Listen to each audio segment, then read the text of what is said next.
Doctor বলতেছে যে রক্ত শর্ট হয়েছে, রক্ত কম হয়ে, ডাক্তার কি বলবে যে রক্ত এটা হিন্দু রক্ত লাগবে, মুসলমানের রক্ত দিয়ে হবে না? বলে কি কখনো?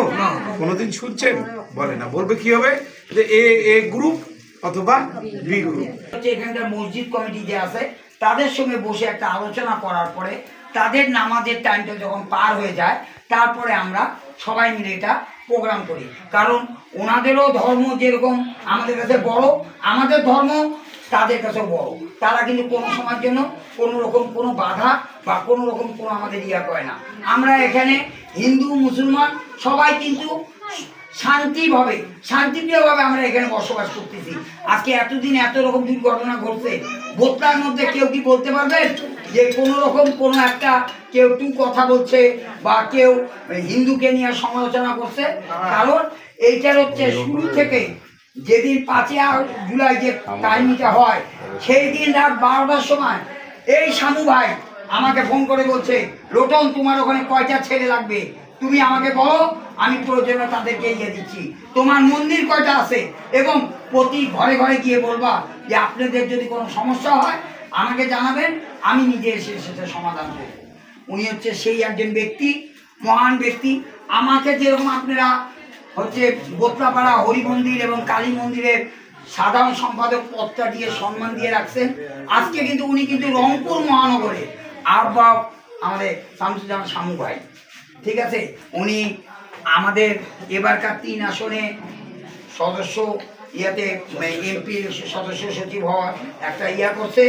আপনাদের কাছে আমার এই মন্দিরে একটাই চাওয়া পাওয়া যে আজকে যদি ভাই যদি আমাদের এই সদস্য সচিব হয়ে আসতে পারে তাহলে বোতলাবাসীকে এমপি হয়ে আসতে পারে তাহলে বোতলাবাসীকে আমি যা যদি ভাইয়ের কাছে একটা কথা যদি বলি, ভাই সর্বপ্রথম আগে বলবে যে লোকনের কাজটা করো, এইটুকুন আমার একটা দৃঢ় বিশ্বাস আছে। তাই আপনাদের কাছে আমারও এটা চাওয়া পাওয়া, আপনারা আমার দিক থেকে আপনারা হচ্ছে ভাইয়ের দিকে একটা ধানের শীষ মার্কা আপনারা ভোট দিবেন।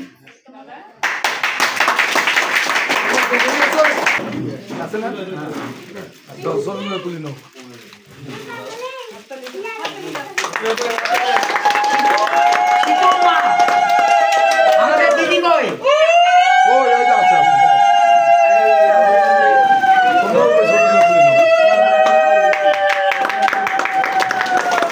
জয়দেবের মা, জয় জয় জয় জয়, আসো আসো বলতে আসো।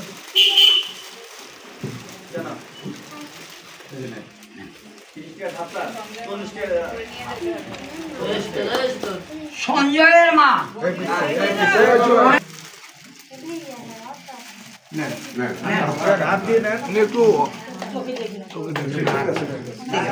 আশীর্বাদ দেন ওখানে। দাদা আপনি একটু আসেন, আপনি একটা দেন, আপনি একটু দাঁড়াবেন। বিশ্বর মা, দেন দেন ভোট ধানের শীষ রবির মা, মার্কা ধানের শীষ। বলতেছে কার্তিকের মা, মার্কা ধানের শীষ। আপনারা আমাদেরকে আশীর্বাদ করবেন আগামীবার আমরা যেন প্রতি সদবাকে একটা করে এই আপনার দামোদর মাসে আমরা যেন আপনাদেরকে দিয়ে সবাইকে আনন্দিত অনুভব করতে পারি, এটাই আপনারা আশীর্বাদ করবেন। আর আমার বড় ভাইয়ের জন্য আপনারা সবাই মিলে আপনার বাসা, পরের বাসা, তার বাসা, আপনার আত্মীয় স্বজন সবাইকে বলবেন যে তোমরা ধানের শীষ শামুকে একটা ভোট দাও। যদি আজকে ঝড় আসে দেশে, ক্ষতিগ্রস্ত কি হবে? খালি হিন্দু হবে না, মুসলমানও হবে, হিন্দু হবে। যারা এই দেশের নাগরিক, যে এলাকায় ঝড় হবে সেই এলাকার বাড়িঘর ধ্বংস হবে নাকি? তাহলে এখানে কোনো বিচার বিশ্লেষণ করে কারো মুসলমানের বাড়ি হিন্দুর বাড়ি বা মুসলমানের ঘর হিন্দুর ঘর, বৌদ্ধর ঘর খ্রিস্টানের ঘর, এরকম কোনো কিন্তু বিষয় আমাদের মধ্যে নাই। তার মানে আমাদেরকে মনে রাখতে হবে যে এই দেশটা আমাদের সবার, এই দেশটাকে আমরা সবাই মিলে ভালোবাসবো। আজকে আপনারা একটা জিনিস চিন্তা করেন যে আজকে ধরেন এখানে একজন মানুষ অসুস্থ হয়ে গেল, হিন্দু সম্প্রদায়ের একজন বোন অসুস্থ হলো, মেডিকেলে নিয়ে গেছে, ডাক্তার বলতেছে যে রক্ত শর্ট হয়েছে, রক্ত কম হয়ে, ডাক্তার কি বলবে যে রক্ত এটা হিন্দু রক্ত লাগবে, মুসলমানের রক্ত দিয়ে হবে না, বলে কি কখনো? কোনোদিন শুনছেন? বলে না। বলবে কি হবে? যে এ গ্রুপ অথবা বি গ্রুপ। আমার ধারণা যে আমাদের মানুষের মধ্যে একটা পরিবর্তন আসছে, কারণ এখনকার যারা যুব সম্প্রদায়, যারা 3 বার ভোট দিতে পারে নাই, তাদের মধ্যে একটা পরিবর্তন আসছে না? তারা আন্দোলন করছে না? যারা আপনার ছেলে মেয়ে ইউনিভার্সিটি কলেজে পড়ে তারা আন্দোলনে এবার ছিল না? অবশ্যই ছিল, সবাই ছিল, আমরা জনগণও ছিলাম। তা আজকে এই রংপুর এক পেশে হওয়ার কারণে আমাদের এই রংপুরের কিন্তু কোনো উন্নতি হয় নাই। বেশি কি আপনারা মনে করেন? হয় নাই। আপনারা চিন্তা করেন যে বিএনপি যখন ক্ষমতায় থাকে তখন বগুড়া অঞ্চলের উন্নয়ন হয়, যখন আওয়ামী লীগ ক্ষমতায় থাকে তখন গোপালগঞ্জের উন্নয়ন হয়, জাতীয় পার্টি যখন ক্ষমতায় ছিল 10 বছর রংপুরের কোনো উন্নয়ন হয় নাই, এবং জাতীয় পার্টি যখন সরকারের সাথে ছিল বিগত সময়ে এই 15, 16, 17 বছর সাথে ছিল তখনও কোনো উন্নয়ন করতে হয় নাই। তার মানে জাতীয় পার্টি দিয়ে কি আমাদের এই উন্নয়ন সম্ভব? সম্ভব না।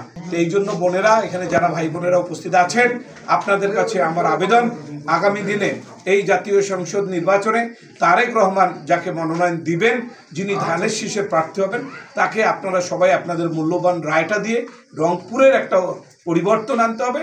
রংপুরের উন্নয়ন আমাদেরকে সবাই মিলে করতে হবে। আমরা যেন এটা আর ভুল না করি।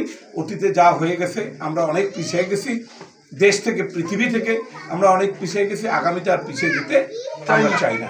এই জন্য আপনারা সবাই আমাদের সাথে থাকবেন, ধানের শীষের সাথে থাকবেন, তারেক রহমানের সাথে থাকবেন, সর্বোপরি রংপুরের উন্নয়নের সাথে থাকবেন। সবাইকে ধন্যবাদ।